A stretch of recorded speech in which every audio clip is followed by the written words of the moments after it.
welcome to Spoiler Piece Theater, the podcast that doesn't give a shit about spoilers. We just want to talk about the movies. My name is Evan Crean. My pronouns are he, him. I am co-chair of the Boston Online Film Critics Association, co-author of your 80s Movie Guide to Better Living, and co-host of the It's the Pictures podcast. My name is Megan Kearns. My pronouns are she, her. I write and podcast for In Session Film. I'm a co-host of the Slashers podcast, a member of the Boston Online Film Critics Association, and a member of Gallica, the Society of LGBTQ Entertainment Critics. And I'm Dave Riedel. My pronouns are he, him, blah, blah, blah, blah, blah. And I'm a member of the Boston Online Film Critics Association. Yes, you are. Blah, blah, blah, blah, blah. Hello, blah, blah. And now all I can think of is Arrested Development. Just blah, blah, blah. And then I always think of blah, blah from How I Met Your Mother. Yeah. And then, well, don't forget, neither of you would know this, I bet, Alex Lifeland's speech at the Rock and Roll Hall of Fame when Rush was inducted into the hall. His entire speech was the word blah, blah, blah, blah, blah, blah. And then, yeah. And I forgot what else I was going to say. It's like, I didn't know that speech, but I actually do typically watch the Rock and Roll Hall of Fame inductee speeches. Okay. But not that one. I did not watch that. Yeah, Didn't watch Rush. Of course not. Jeez.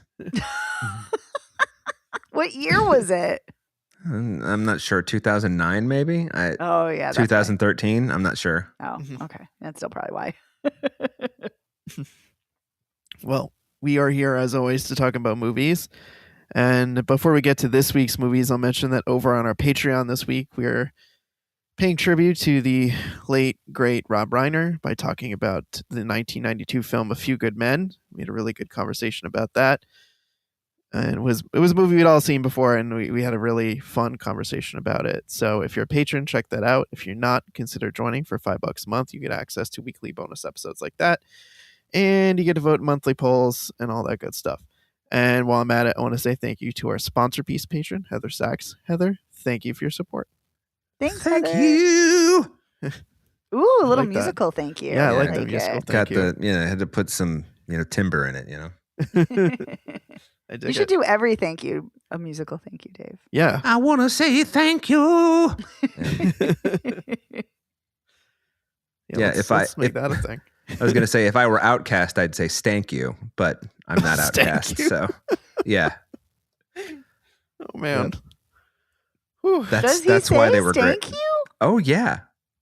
Absolutely. Where was I? I mean, they I have don't an know. album called Stankonia. So. That's true. Where the hell have I been? Under a Yeah. rock. So we have two films we're going to talk about. Before we get to those, we just had a little one more item of business, and Megan, you had something that you wanted to share with the listeners. Oh, yes. I have a little, I was going to say a little mini, that's redundant, an announcement. I will sadly be leaving Spoiler Piece, so I will only be here for another 3 episodes. So my last episode will be January 30th. So, yeah. You get one more poll. Well, in good with you, riddance. I mean, geez. Yes, one more poll and good riddance to me, Yeah. indeed. No, it wouldn't be me if I didn't say something completely glib. So, Yes. It's the beauty of you. yeah, I know. Yeah. So many people love it. Some of us do. That's of good. I'm glad. Well, we can be all schmaltzy later, but I will tell you now that we have loved having you as our co-host, Oh, dang. Yeah. and you will be missed. Yeah. Aw, We were thank bummed you. to hear the news. It was. This isn't our first learning of it, listeners. We took a beat to process the information, and now we're sharing it with you. Oh, thank you, you guys. I know. Yeah, I mean, I know I have so much to say, but I want to keep it reined in. But I will say I am forever grateful that you guys asked me to be a part of this wacky ride. And so Boy, It is wacky, isn't it? yes, but yes, it's been a lot of fun. I've learned a lot. Yeah, it's been great. It's been really great. Yeah, and I'm sure if you think of more stuff, we can talk in the next couple episodes. I'm sure you'll probably want to say more on whatever the final episode would be. So we'll talk more about that, listeners. But yeah, that's some pretty big news to start the episode. But yeah, you're here to talk about movies, so let's let's dig in. We got 2 movies this week. We've got The Choral, which is no, it's not about sea life. I was just thinking that. I was just going to make that joke. No, it's not Rick Grimes saying his son's name on The Walking Dead. It is Choral. It's actually about singing. It's a choral group in World War One. We'll talk about that first, and then we're going to be talking about The Rip, which is the new crime thriller starring Matt Damon and Ben Affleck. And we'll get to that later. But first, we're going to start with The Choral. It is directed by Nicholas Hinter, written by Alan Bennett and Stephen Beresford, and it stars Ray Fiennes, Mark Addy, and a bunch of other British people whose names I don't remember. But chances are you've probably seen them before in something or other. And yeah, as I mentioned, it's about choral society and during World War One. And I'll read the couple sentences IMDb, and then we can dig into it more. A choral society's male members enlist in World War One, leaving the demanding Dr. Guthrie to recruit teenagers. Together, they experience the joy of singing while the young boys grapple with their impending conscription into the army. Yeah, sure. That kind of covers it, but kind of not. I mean, Dr. Guthrie, Ray Fiennes, is not their first choice to take over the chorus. He lived in Germany, and so the people were like, "Oh, that's not good." And he loved living in Germany, and loves quoting German artists and composers, and that doesn't sit too well with people at first. And I think one of them has to say, like, "For God's sake, man, tone down the German." Yeah, something But like that. yeah. I mean, in some ways, this is kind of a like paint by numbers, like Oscar baity kind of movie. It's like a period piece. It's during one of the world wars. There's is one of those kind of like outsider guy comes in and stirs up a bunch of stuff, and at first people don't like it, but then they come to respect it, and then everybody becomes this kind of like well-oiled machine working together, and then they put on this really interesting show because they end up getting approval from the composer to do it, and then he just like happens to be in town and finds out that they're kind of doing like an opera version of it, and he's like, whoa, what are you doing? You're updating this, you're making it all modern. I don't approve, I don't like this. I'm revoking my approval. And they're like, fine, screw you, we're just going to put it on anyway, but we're not going to charge anybody for it. So that's how we'll like get to do our thing.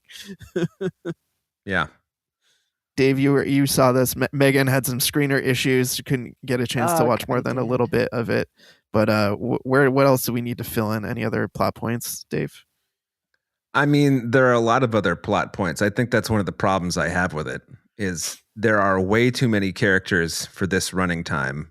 Mm-hmm. And so they all get about 3 minutes of story, and all of it seems kind of pat in the end because of it. Yep. I think that this movie could have been, if the cast were half this size. I mean, Mark Addy, who is like a name in English movies, has like 10 lines in this movie. I mean, he's barely in it, True. Yeah, he's like the town's photographer, and so he's taking pictures of all the guys before they're going off to war, and then his wife, right, is the town sex worker.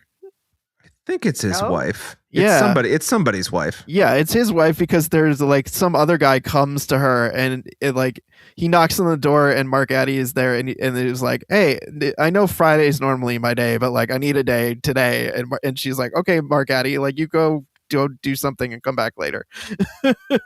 Yeah, and then they do spend like a decent amount of time with those 3 twits who are going off to war, but those 3 twits. They are twits. They're young, dumb, and full of cum. They're really just like gross. Like they're really guys. irritating. Yeah. And then you have the woman who, with the big nose, who's decided that her boyfriend died, and so she starts like fooling around with one of the other guys, and then he comes back, and she's like, "Oh, sorry, you've got one arm now."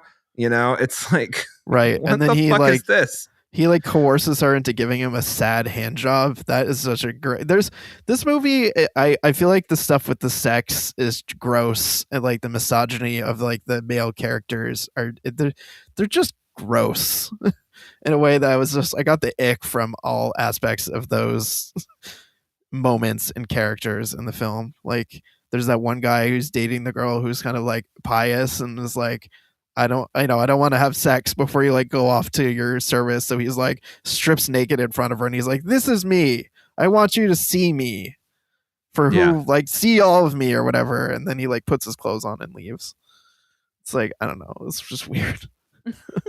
She had a nice voice, at least.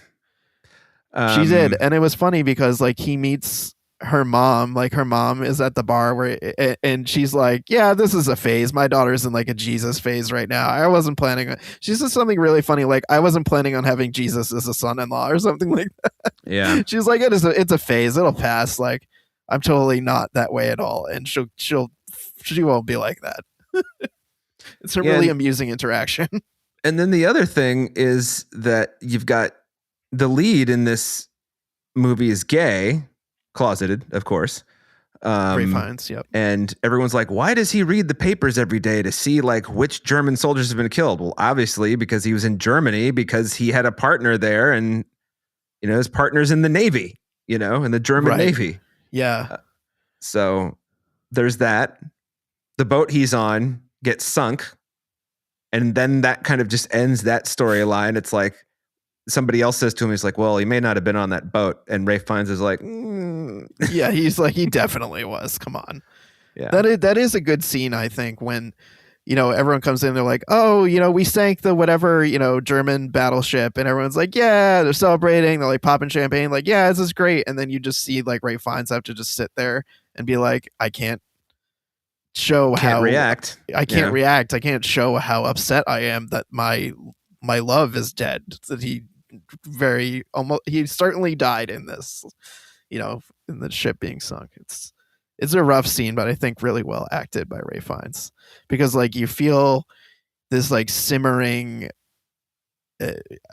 heartbreak, rage under the surface that kind of comes out in him just being a little bit frustrated with the people in their performance, like in their singing, but still in a way like weirdly restrained, even though he's going through it. Yeah, and I think Ralph Fiennes does a good Ralph Fiennes job of finding the subtext of the character and using that, because none of these characters are written very. They don't have a lot to them. Mm-hmm. I mean, everybody is just kind of had like he's the stodgy, you know, musician fucking guy. Mark Addy's the photographer. The three twits are twits. The baker is the baker, you know, but he can also sing. And then you got the old men who are just old fuckers. So, right. Or the one guy who's like, he's the patron of the choral, and like he sings in it, but he's like grappling with the fact that he, you know, he's not that great. He's not that good of a singer. I did like, sort of, that's the kind of one of the few things they spend some time on. Yeah. You know, I thought that was actually a really well done scene where he's kind of like, look, I know like everybody knows like I bankrolled this thing and like, you know, I've had a big role around here, but I also know I'm not very good. And like, I want to be good. I love it, but I'm not. Yeah. Yeah. He says, I wish I didn't love singing, you know? Mm-hmm. And you know, it's like, it's not like you haven't seen somebody say something like that in a movie before, but I think he does it well. It's played very earnestly in a way that you can see someone who outwardly seems to have it all, like inwardly is very insecure. And of course, his son died in the war, and his wife has just turned into, not unreasonably, a basket case. You know, just wearing black all the time and not speaking. And he says at one point, he's like, we can't let this house turn into a mausoleum. And she just says something like, you can mourn the way you want to, or something like that. It's like, oh boy. So that was rough. Kind of like the, you know, the early 20th century way of saying fuck you to your husband, I guess. I don't know. Yeah. Well, this is back in the days when it was shell shock, right? Before we could name PTSD.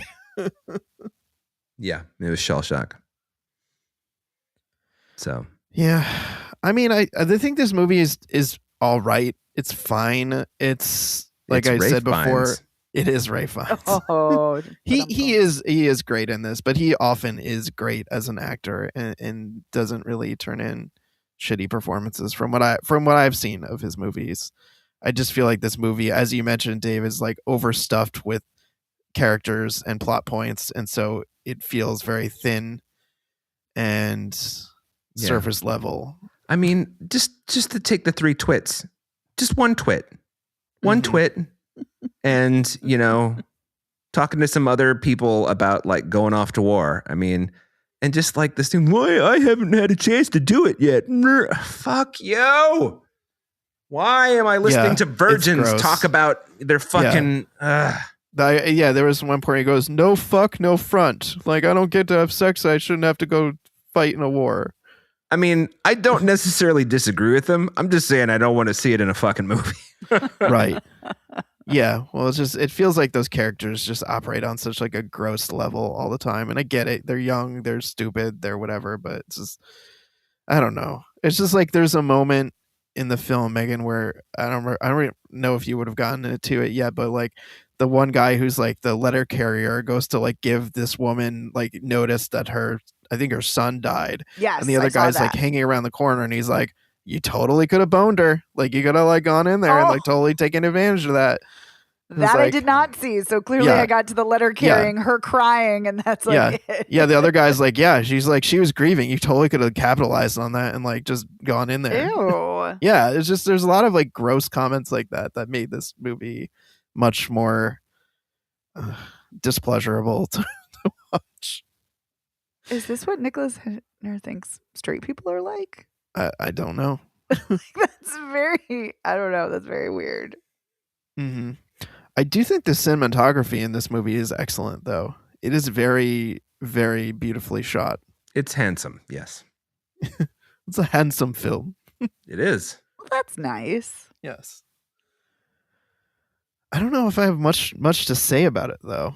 I'm kind of just like thinking. No, that's just the thing. It's just so middle of the road. It's kind of like, well, why spend a bunch of time on it? I mean, I felt like from the moment I started watching it, I was like, well, I know what's wrong with this, and I know how you could fix it too. I'm not sure why they didn't.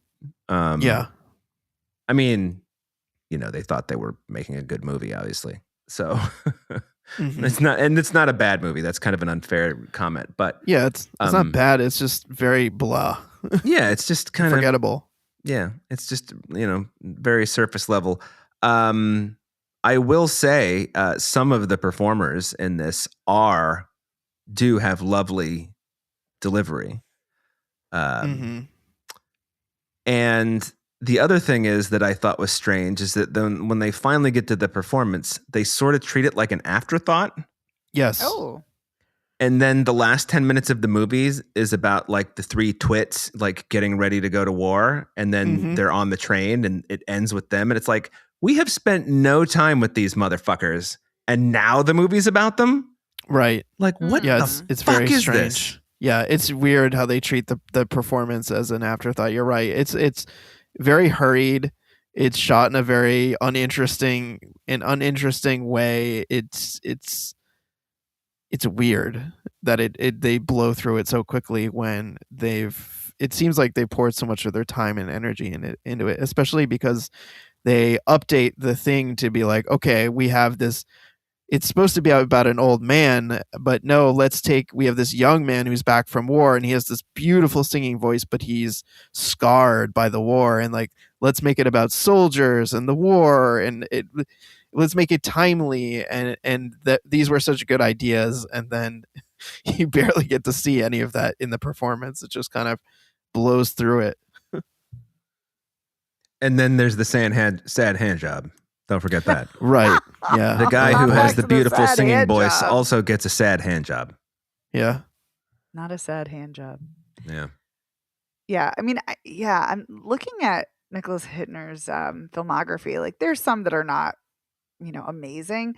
But I do love The Crucible, and I do have a soft spot in my heart for Center Stage as well, which is a ridiculous dance movie, but I love it. It's amazing. But The Crucible is great. So I don't know. This sounds like a weird mishmash of missed Madness of King opportunities. George is quite fine. Yeah, I haven't seen it. I mean, I don't think I've seen it since 1994, but he directed The Object of My Affection. That's a bad movie. I was going to say, I don't think I've seen any of his other movies. Yeah, that is a bad movie. Timon of Athens, Lady in the Van. I think I've seen that. No, I haven't seen that. I would remember Maggie Smith. Anyway. Yeah. It's what it is. Whatever. Yeah, I was going to say, I don't think you missed much by not being able to get to it. Yeah. It's funny, though. Not funny, haha, but interesting because I was only about 20 minutes in, but when they were talking about Ray Fiennes' character, about how, I don't remember how they worded it, it was something like, oh, he's unique. Like, in waiting, I'm like, is he gay? I'm like, is this the big reveal? And someone said something effective. Well, I'm a family man or something like that. And it's like, exactly. He's gay. I know. I was like, he has to be gay. Yeah. I think someone says he's an atheist, and someone else goes, "Yeah, we have one of those in such and such town." I thought that was a really funny line delivery and a very perfect British dry sense of humor. Yeah, it is. It's just, I don't know. It's kind of strange that the choice would be you have Ray Fiennes, and you also have Simon Russell Beale, who is always such a great actor. And I don't know who he is in this, but he's great. I loved him in Penny Dreadful and House of the Dragon.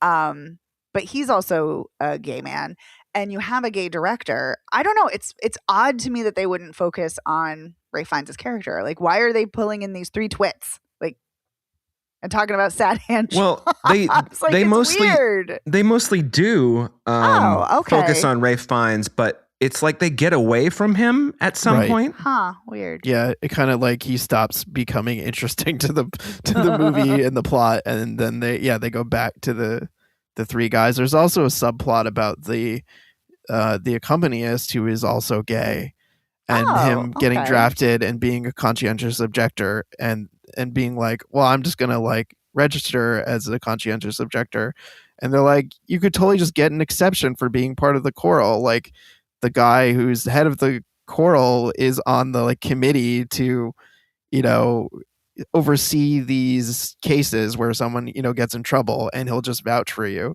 But he's like, no, I don't want that. I want to, like, I don't know, be an idiot.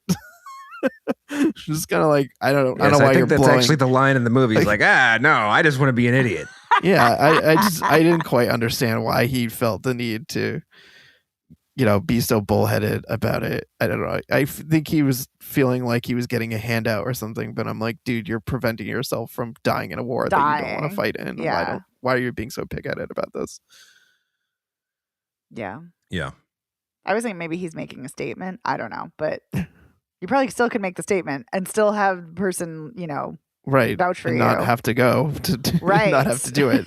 Right. You can object, register that objection, and then not actually have to do it or do, time in prison for this. Exactly. Anyway, I don't know. I think I'm out of stuff on this, so maybe we should move on. Yeah. Okay. Agreed. All right. So moving on, we were talking about The Rip, as I mentioned. It's written and directed by Joe Carnahan, and co-written by Michael McGrail. As I mentioned at the top, this reunites Boston's finest, Matt Damon and Ben Affleck, in a cop thriller. It's got Teyana Taylor is also in it. It's got Scott Adkins, Kyle Chandler, Stephen Yeun, a little bit of Nestor Carbonell, who I don't think is in this enough, in my opinion. No. And he's only in one scene, right? Yeah. Yes, I feel cheated. I feel cheated as well. And it's about a group of Miami cops that discover this Miami stash. Cops. Yep. Not Boston. That's right. And they find this house that's got $20 million stashed in it. they get like this tip, like, oh, go to this house. There's going to be a lot of money there, and there's just kind of this whole thing going on. At the beginning of the film, their captain is murdered by two, masked shotgun wielding guys who everyone is assuming are corrupt cops. There's this whole culture in the area that there are these stash houses with tons of cash, and the cartel is accepted. Okay, we're just gonna win some, lose some on this. We'll take some of this money at a loss just to kind of keep the cops at bay. Just give them a little money here and there to kind of go along to get along, kind of a thing. And they get this tip. Okay, there's some money, and Matt Damon gets this, and he rallies the troops together, and they go, and then they're just shocked by the amount of money that, that they find there. They're thinking a couple $100,000, and then it's $20 million that are in these like Home Depot buckets buried behind drywall in the attic of this woman's house on a street that's like it looks like an abandoned block where no one lives. And there's like conversation about like the cartel is buying up, houses in this neighborhood. It's super creepy. They like get there and they totally just like steamroll over the woman who lives there by like conning her into consenting to search her house. They're like, oh, the dog is alerting, so now we have probable cause to be here. And you could tell it's like things that they've done plenty of times before. And then they get in over their heads, because then they're getting like these anonymous phone calls like, you have, X minutes to get out of here, or people start dying. And, everyone's kind of pointing fingers at each other. No one trusts each other. And yeah, it all kind of goes crazy when, let's see, I'm trying to think of like what happens. So some guys come and like shoot up the house, and they chase them away. And Ben Affleck's character, he disappears for a little while, but then shows up. And Steven Yeun has got some phone where he's like clearly texting somebody or talking to somebody we don't know for a little bit. And Kyle Chandler is a DEA guy who's got this like armored car who Ben Affleck calls in, and they're like going to take all the money and run with it. What else? And then it turns out that Kyle Chandler is corrupt and was trying to steal the money, and him and Steven Yeun murdered the captain, and then their plan was to make off with all this money.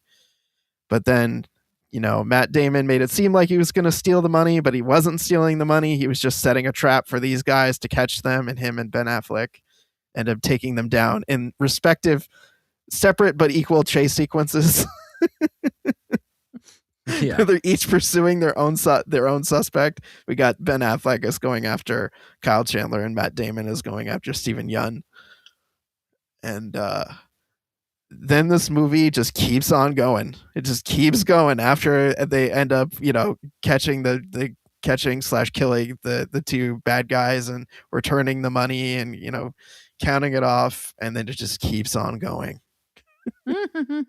Like, the woman whose house it was, she gets a cut of the money, because apparently that's some weird rule that you get like a cut of seized assets. Kind of like a weird finder's fee, I guess. And then, we have to have this scene where, Matt Damon talking about his dead son multiple times in the movie. And then we have to see Ben Affleck and Matt Damon like drinking a beer on a beach, watching the sunrise together. It's so corny. It's very Fast and the Furious, very family coded. Oh my God. The Coronas. Yeah. It's very Fast and the Furious. And it's also, it's like Michael. It is a straight up like Michael Mann ripoff movie. As you're watching, you're like, this is like straight up Michael Mann. But yeah, so if it were a Michael Mann movie, it would be a lot quieter though. And better looking. Better looking. Well, I mean, in the 90s, it would have been better looking. I've never liked the way he shoots digital, but That's fair. Yeah, that's fair. I just think of Thief and how good that looks. Yeah, it's a great film. Yeah, Manhunter looks great, and yeah, that's he knows. He knows the cityscapes, the night photography, that's all that good stuff. Well, Last of the Mohicans looks great too, and that's the fucking 18th century. Last of the Mohicans is a gorgeous looking film. Oh, love it. But what I'm getting from Heat looks good. Yeah, Heat looks great. Yeah. What I'm getting from you, Evan, is that you were kind of like, with the rip. Well, we'll see. I like to let you both comment on the movie first, since I'm the host today. But since Megan, since you didn't get a chance to talk about the choral, why don't you jump in and tell us your thoughts on the rip? Oh man, I mean, this isn't the worst movie I've ever seen. It is or isn't? No, it's not. It's not the worst movie. Oh, okay. I was confused. I was like, look, I didn't love it, but I didn't hate it. Oh, no. I mean, like, didn't despise it. No, I didn't despise it. There are some moments that sort of verge maybe on, I don't know if I'd say tense, but maybe a state of alertness. Where I was kind of like, ooh, is this going to get interesting? Ooh, is this going to go somewhere unusual? And no, not really. It really doesn't. Sadly, you know, I will say I do love Stephen Yeun. Love him in anything and everything. And I think he's pretty good here. The thing of it is that I think when you have, at least for me, when you have an actor of his caliber, there's something about the way he was shot and the scenes he's positioned in. I very much, and maybe it was just from as simple as, oh, he's constantly on his phone. Who is he texting? I was assuming he was texting JD, Ben Affleck's character. But then I was also like, wait, but he's too good here. And he's a very subtle actor, or can be. So I was like, I think he's the mole. And wouldn't you know, he is the leak. And he, you know, he didn't murder Jackie, JD's girlfriend, but he was there and he, you know, essentially betrayed his team. And same with Kyle Chandler. I was like, wait a minute, Kyle Chandler's here. He's going to be the bad guy. Like, as soon as he showed up, he's wearing the DEA outfit. He's driving an armored fucking car. I'm like, okay, this is the Kyle Chandler has got to be at least one of the bad guys in this. I'm like, Kyle Chandler's too good. You know, you're pulling him in and you're having him do these little scenes. I'm like, no, he's right. And all of that combined with everything you're saying, Evan, I'm like, no, he's got to be it. So that's the thing, is that I think there are these moments where it could have been interesting. It could have gone somewhere. But then it kind of doesn't, and it ends up being predictable, even though it's supposed to be like a double cross within a double cross. And I will say the scene that I think works the best, that I think is the tensest of the scenes, is the one where Stephen Yeun and Matt Damon are talking in the street, and they're both unsure about what the other's motives are. And it's very quiet. It's very slow in that kind of just letting things unfold. That scene I liked. I wish there had been more scenes like that. That had taken its time, ratcheted up the tension in a kind of a slower kind of way. I think that would have been better.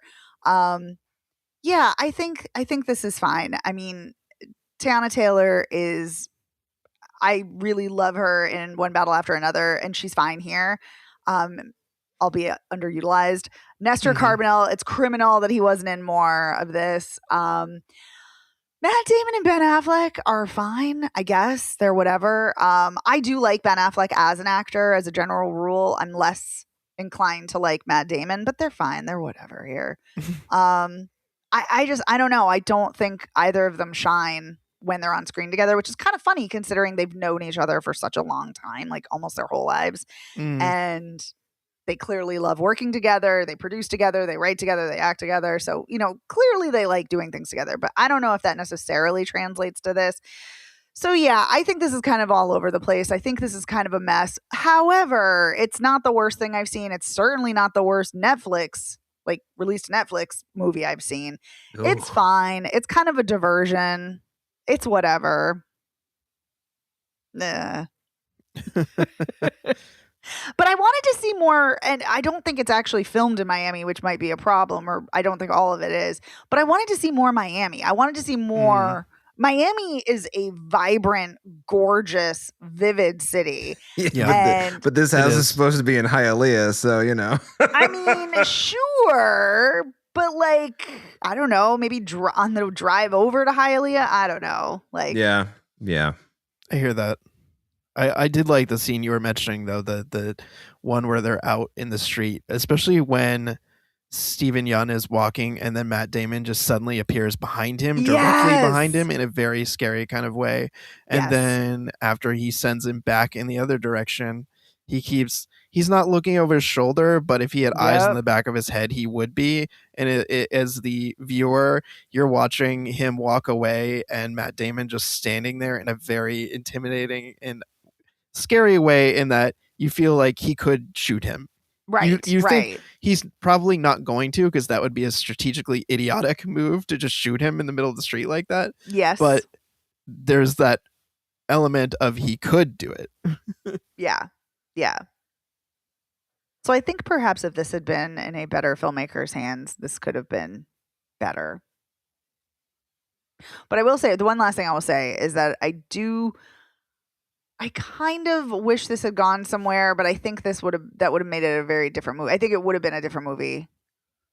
And that's the movie I want to see, not necessarily this one. But I kind of like that at least it is broached when is it Desi, played by Sasha Kaye, asks him about the initials on his hand and like, are we the good guys?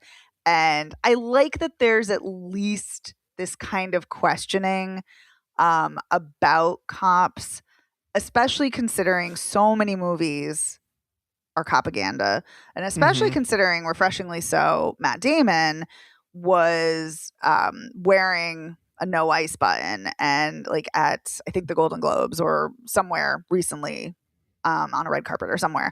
So I think, considering all of the problems with in horror shows of ice and police brutality and all of the issues, I think that at least if you're going to have a movie about cops, at least there's a questioning there. That I wish it had been more, I wish it had been deeper, but at least it's there. Yeah, I agree. I think there could have been more to explore there, especially because, you know, they try to make it seem like, oh, okay, well, maybe Matt Damon is really trying to steal this money. Like, maybe he legit is a dirty cop. Right. Or, you know, or thinking like kind of like a ass backwards kind of Robin Hood or something. Like, I don't know. Like, you know, like he's fed up with the system, so he's going to rob. And yeah. Right. Yeah. I was truly surprised at the end of the movie that they hadn't skimmed money off the top, because I just, when they gave that count, I just thought they could just arrive at the count and then have taken like a couple $100,000 a piece. You know what I mean? Like, they could have totally skimmed money off the top, and they no one should have known. totally skimmed money off the top. I think that's the thing, though, is that would be a different movie, a more complicated movie. This movie is like, no, they're good guys. Like, yeah, I don't know. Mm-hmm. Yep. Dave, what about you? I know you have some complicated feelings about Mr. Carnahan as a filmmaker. Yeah, he's a bad filmmaker generally. But he has made one good movie, although I don't love the ending, but it is a good movie, Narc, with Jason Patric and Ray Liotta. Has one of the tensest openings of a movie. Of a cop movie, I should say. Oh, now I need to watch this. Yeah. I think that this is, you know, halfway there. Living on a prayer. Yeah, exactly.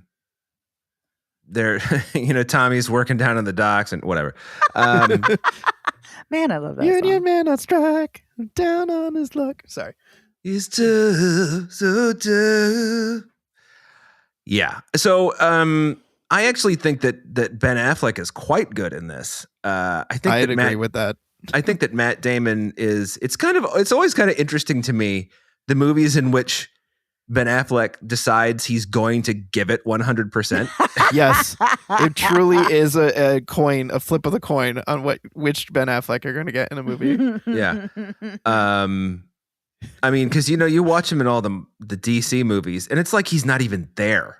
You know, he's like a huge towering figure in the costume, but like just nothing that he does on screen makes you think, oh, he believes in this. Right. He's kind of like the acting equivalent to that meme of him, you know, looking sad and smoking the cigarette. Yeah. Someone who's just tired and sad and needs some money.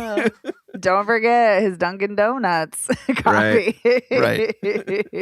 So I don't think Matt Damon is particularly good in this. No. I mean, he's not bad, but he's certainly not good. Agreed. I like the premise. I like that, it's kind of cards played close to the vest, et cetera, et cetera. But it does, like Megan said, unfold in a really predictable manner. I mean, if you don't, first of all, I always assume Kyle Chandler's going to be the bad guy because he's got that fucking voice, that voice that just sounds like a bad guy. Even when he's playing like a really nice dude, it's like, you got a cold there, pal? Like, what the fuck? You sound like you were smoking 3 packs a day and chugging coffee all night. And when Matt Damon walked into the garage, and I know that he did this just so Sasha Calle's character could hear him, but he was like, all right, let's start. I want to get paid. I was like, okay, well, they're running a thing. They're not going to say that in front of this CI. And so I was just trying to figure out who the other one was. And, they try to make it seem like it is Matt Damon in that scene with Steve Yeun and when they're walking, the kind of tense scene. They try to make it seem like it's Ben Affleck at one point, even though and it's just like, it's all kind of clumsy. And I was just thinking that because of the way, Matt Damon had taken all of their phones and taken their burners also. And then Steve Yeun still had a burner. And I was just like, in a better movie, he would be the good guy. But in this movie, he's probably got like a second burner and he's the bad guy. And he was. Yep. And then when I heard the guy say on the phone, this isn't worth, $150,000 isn't worth getting killed over. I was like, okay, well, that's because I my ears pricked up when he gave everybody different numbers because I'm like, one, it sounds like he's trying to steal money. Two, it could be like this movie's idea of what clever is. So, you nailed it. So it's just, that was the thing that was kind of irritating to me, to be kind of like proven correct that it wasn't nearly as complex as it wants to be. And it's also, it really drags in like, it's kind of like it's moving pretty quick. It moves pretty quickly at the beginning. You got the nice thing where Ben Affleck tries to beat up his own brother. By Scott Adkins. Yeah. That was quite funny. I also like how like Nestor Carbonell's reaction to that is just like, oh, again, What is he doing there? He's fighting his brother. Okay, that makes sense to me.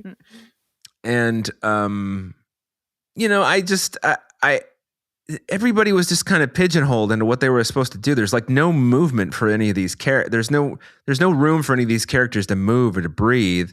It's like you can tell that Sasha, even though it's her house and like she knows the money is there, you can tell she's like not the bad guy, but they're kind of like, is she the bad guy? I don't know. I did appreciate there was one conversation that her character has with Matt Damon and Ben Affleck after they find the money, and they're sitting with her and they're talking about, I don't really remember the specifics, but I just remember I liked the dynamic there. And I like that they don't, even though it does kind of stink of propaganda, I like that they don't treat her like shit, They don't treat her great, but they're also not like, shut the fuck up, bitch, or, whatever fucking cops do. Yeah. So, and then I was like watching the fight between Steve Yeun and Matt Damon is so ham-fisted, and it's so obviously two stuntmen beating the shit out of each other. It's just like, what the fuck is this? And I remember when the one bag falls out of Kyle Chandler's truck and he's debating whether or not to go get it. It's like, don't go get it. There's no money in there. What's fucking wrong? How have you not figured this out, asshole? We've been watching the same movie. You're in the movie. Christ. Dave, when Yeah. you were talking about the fight scene, I thought you were going to be talking about the one where Matt Damon and Ben Affleck are fighting, and then the fire gets on some of the money, and like in the room, and then all I was thinking of is not the dog. Oh yeah, I was so Keep worried about the dog dog. safe. Right. Wilbur, perfect name for that dog. And of course, now I know that beagles are the dogs, mostly the dogs that are used, but I fucking hate beagles. Oh, they're just so loud. They're so sweet. Shut up. God. So They're also the dogs most often tested on in animal testing. It's very sad. I guess a lot of other people don't like them either. I know that's a terrible thing to Ooh. say. I know. But yeah. So I mean, it's halfway there. You know, you've got a good Ben Affleck performance, good Steve Yeun performance. He's good. Mhm. Yes. Yeah. Sasha Calle is fine. I don't think Yep. the other two, Tiana Taylor or the other, I can't remember her name. I don't think they really have anything to do. They don't get much to do. No, They're fine, but they're not doing anything, and that's right. not And the their movie fault. just jettisons them once we get to the armored car. They're like, okay, you stay here and clean up the mess. Basically, hold down the fort while the men go and do the actiony stuff. I know, and I'm sitting there thinking to myself, it's like, gee, I wonder if the money's in the car, you know, like with those two. If they're acting like, oh, you gonna leave us here? And the other thing is, you know, I know that the cartel said, hey, $20 million, small price to pay. So sorry about your captain. That wasn't us. Here's your money. And Yeah. I did sort of appreciate that angle because I don't know if I've ever seen that, you know, in a movie, at least. Where the cartel was like benevolent. Or yeah. Yeah. You mean not like cutting people into pieces, basically? Right. Yeah, right. Yeah. I don't know. We're the cartel, but we're tough but fair. That's the right. money. It's like we understand that there are times when, you know, you and it's kind of like they're you know, Tom Hagen in The Godfather trying to talk Michael out of, you know, killing a God. police captain. It's like they're like, you know what, we've got the cartel won't kill a captain. That's a bridge too far. Well, too many dead cops is just bad for business. How can we That's sell right. our dope? Yeah. So, I mean, I don't know. I think this movie has a lot of things that could be good, and then it has things that are not good. Yes. And it strikes me as a very typical Joe Carnahan experience for that reason. He's just a fucking hack. So a hack with some talent, but a hack. Mhm. So I don't know. Highly irritating. Evan, what do you think about this? I'm very much on the same page as both of you. I think this was a good idea in theory and has some elements that could have been successful, but it doesn't land for all the reasons that you both have mentioned. I agree with you, Dave, that Ben Affleck is turning in a really good performance here, and it is very strange at times where he seems to care about something and really give it his all. But I like that he is dialed in for this, and I like seeing him and Matt Damon together. And I think there are moments where their rapport is really effective, although I hate how many of them are them like exposition dumping or speechifying, yes. you know, in those scenes where they're together, or just straight up overstaying their welcome by the end of the movie where they're sitting. I'm like, why am I watching them sit and drink beers? This feels like something Ben Affleck and Matt Damon wanted to do, not something that's necessary to the screenplay. Okay, wouldn't it be cool if we like drank beers and watched the sunrise together in a scene? It felt so dumb, and it just overstays its welcome. It drags, as you mentioned, Dave, Megan. We talked about this scene. I agree, was tense. The other scene that I thought was particularly tense is inside the armored car itself, when all four of them are sitting across from each other, and they're kind of driving, and it's nighttime, so the light is kind of like coming and going inside the car while they're having this really tense conversation, trying to figure out, you know, who the mole is and who the other bad person, the other bad guy is. So I thought that was actually really well done. But I think the thing, in addition to it being predictable, as you both said, that I found particularly infuriating about this movie, aside from the fact that it also feels like a Michael Mann ripoff, is that it hits you over the head with every fucking explanation to everything in this. It's convoluted, and there's a lot of kind of situations where it seems like there's crosses and double crosses, but then when it decides to give you the reveals, it like fully reveals them in ways that's like, I fucking get it. You don't need to hit me over the head with this. Like from okay, we see Ben Affleck disappear. He's in the house, and then we see the shadow of the person pointing the gun at the back of his head. And then you see him later. He's alive. Okay, great. We can assume that the person pointing the gun at the back of his head was Matt Damon because he also disappeared. And then they show that. And I'm like, why did you need to show this? We knew that's what was going on. And there's just so many moments where they just beat you over the fucking head. And it was driving me crazy because I actually really was on board with this movie and enjoying it, and then it started hitting those moments where it was just over explaining everything and just making me so mad. Went from being like a pretty good movie to a movie that I was just so annoyed by, and exceptionally annoyed when it just overstayed its welcome. I know. And when you think about it, there are some things in this movie that are like kind of clever. Like when Steve Yeun is like in the garage and he's like, we got to push this car against the garage door because the garage door isn't bulletproof. And this thing is like from the 70s. There's no fiberglass. It's metal. Right. It's the best thing we got in here. Yeah. And it's just like, yes, that's a nice detail. But other things? Yeah, well, him setting fire to the room as the distraction to try and, stir some shit, or them running around through the different houses chasing the people who open fire on them. Also pretty tense. Yeah. Moments of the chase between when Ben Affleck steals his brother's FBI car and is fighting with the armored car. Moments of that are entertaining, intense. Like when when somehow both Kyle Chandler and Steven Yeun shoot their way out of a police blockade. That to me blew my mind. I was like, well, they're cornered. They're toast. No, they both shoot their fucking way out of the situation.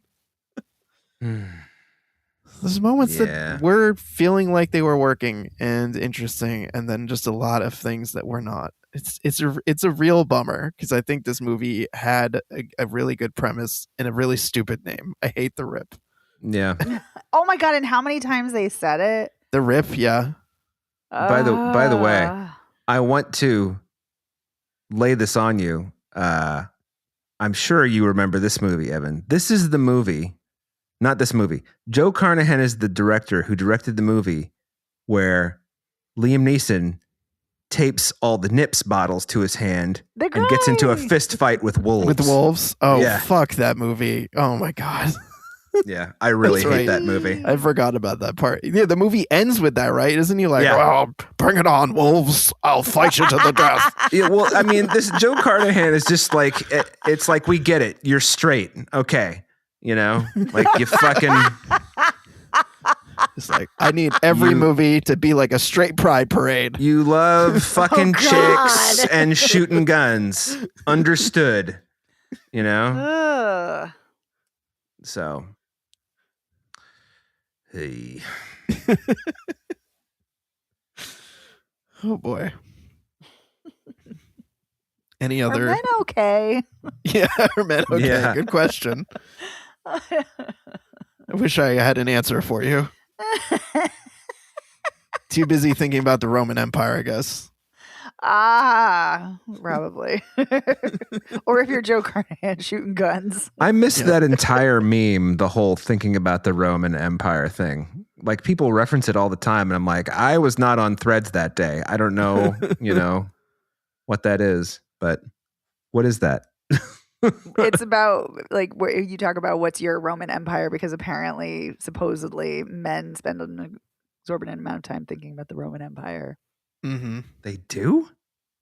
That's I guess so. The thing. Yeah. I mean, I think I can count on one finger how much time I've been spending thinking about the Roman Empire. Like, I don't even want to go see fucking, like, what's the Russell Crowe movie? I don't want to see Gladiator. Yeah, I don't fucking care. Yeah. I just think about 4 things. Chicks, chicks, chicks, and dough. All right. Pizza dough? Cash. Money. Money that you might get during, say, a rip. Oh God. I'm telling you, the amount of times they say the rip or this rip or that rip. Oh God. Yeah, it is infuriating. Yeah, we get it. You know what movie where they say the title once? It's Midnight Run. It's Midnight Run. Quick and easy. Whatever. I like it when a movie doesn't say the title. Me too. I mean, but if you're going to have anybody say Saving Private Ryan, at least it was Tom Sizemore, you know? Yeah, sure. Well, I like it when they say the title of the movie, but this movie, You do? the term "rip" is just obnoxious. It feels like It something really is. really smug and stupid that somebody came up with as a slang term. I don't even know if it's a real slang term that cops use, but in this, it feels obnoxious every time. Well, we got to get the rip, man. What do we get from the rip? Well, according to, because I was curious as well, according to a Blue Bloods thread on Reddit, it is, yeah, it's like, I can't remember now. It's like restitution and pay or something, or.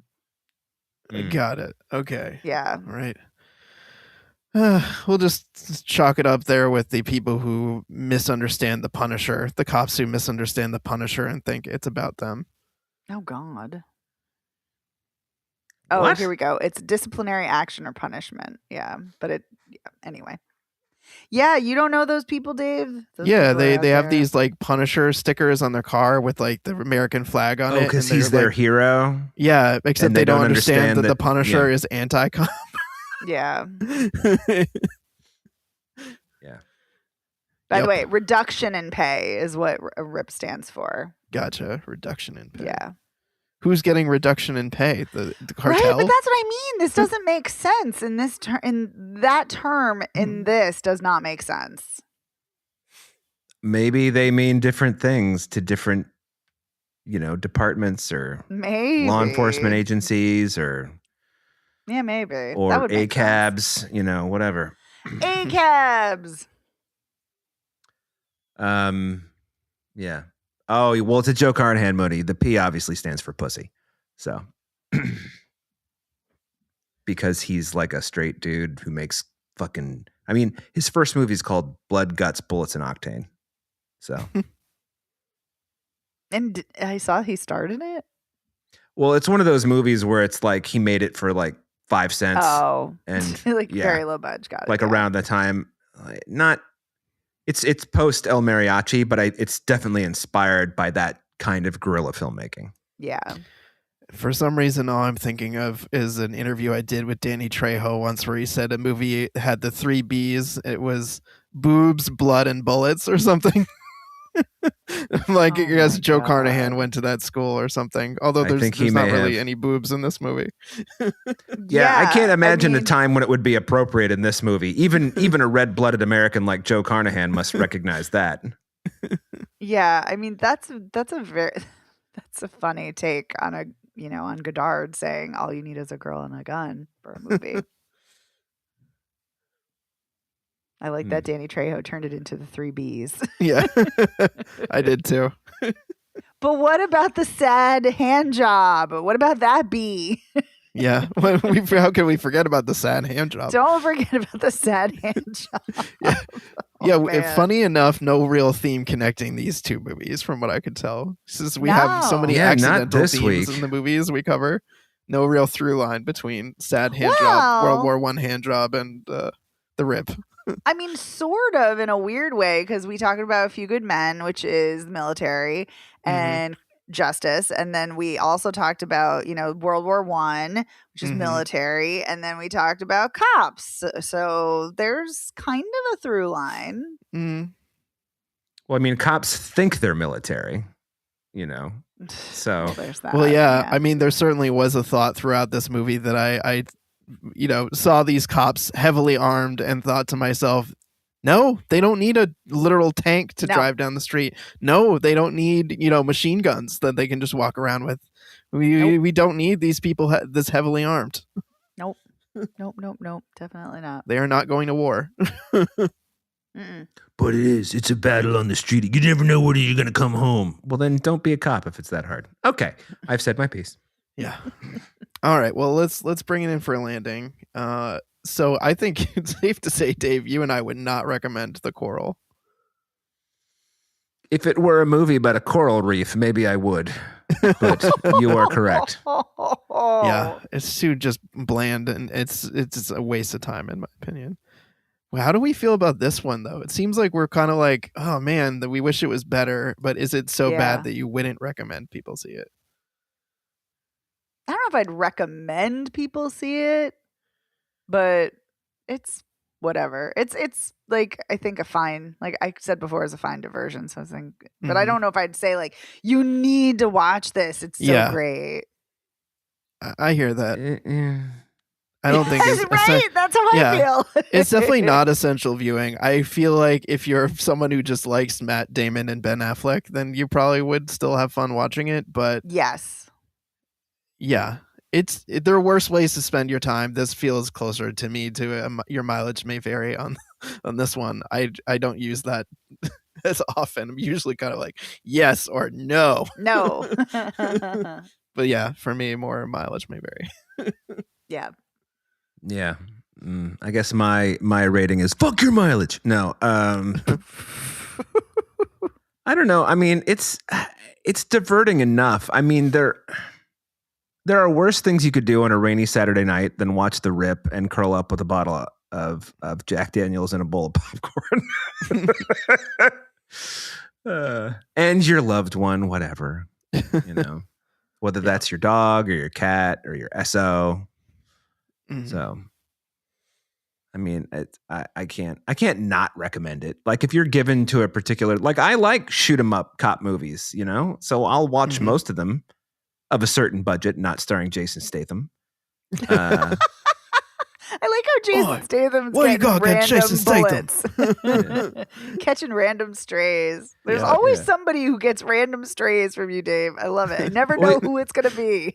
Yeah, well, it's just I always think of actors who end up doing just that kind of thing as I mean, Jason Statham, I don't think I would ever say that he's a great actor, but he can be quite good. Yes. But I would like to see him do some different things, you know? Mhm. He's a delight in Spy. Yeah. Very So, funny in that. Anyway, that's all. I mean, you got, you know, Matt Damon and Ben Affleck do different things. So fine, give them a cop movie. Sure. All right. Well, that wraps up this episode of Spoiler Piece Theater. Want to say a huge thank you to our editor, Otto Clamor. Otto, thank you for making it sound so great week after week. Thanks, Thanks, Otto. Otto.